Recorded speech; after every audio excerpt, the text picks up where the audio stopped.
Remember watching those shows on Saturdays and following along on a month-to-month basis when Super Chevy Magazine would show up in the mail. Back then, they were running 30% load of nitro, and that car looks like a hay wagon compared to what they're running out here today on alcohol.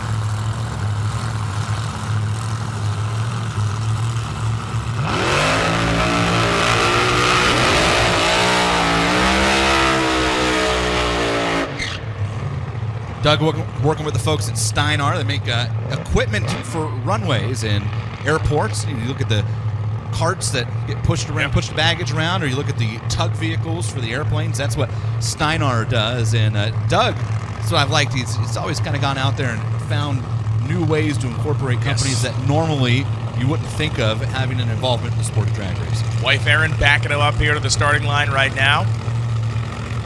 Pretty interesting. Marcus Burt, the Axeman, down to the starting line, watching along for Kevin Rivenbark on the left side, having a weekend outside of the seat, but certainly great to have him and his wife here hanging out with us in Chicago.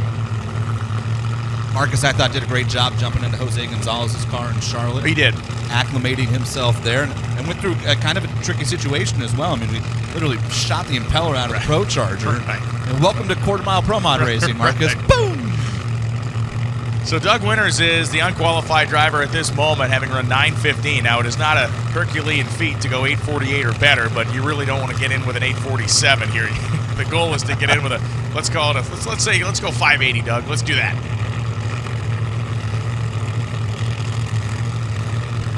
Kevin Rivenbark, we're getting into those cars. Looking pretty sporty out here for Winters, and Winters punches his ticket with a 579.3 at 245. See, this is a guy that follows directions. Right, he was perfect. See, he said, I respect that. In fact, Brian said, let's get a nice 580, and Doug said, I'm going to overachieve. He's an overachiever. And Rivenbark faster yet at 574.8, 249. So, Toon, really nice pulls out there. And what's the difference in 500s? Where did it happen? And for Kevin Rivenbark, it happened by 60 feet. He was roughly 300s better to that point of the racetrack, and then began to kind of stretch that as he went through. So really nice runs on both sides, but they will both be happy because let's be honest here. Those two runs, a 74 and a 79. If those don't make it, we're talking about a historically fast field beyond anything we've ever seen. Also, this is a great example of what you talked about, Brian, as we get into the cars that made good runs last night, being able to stand on it.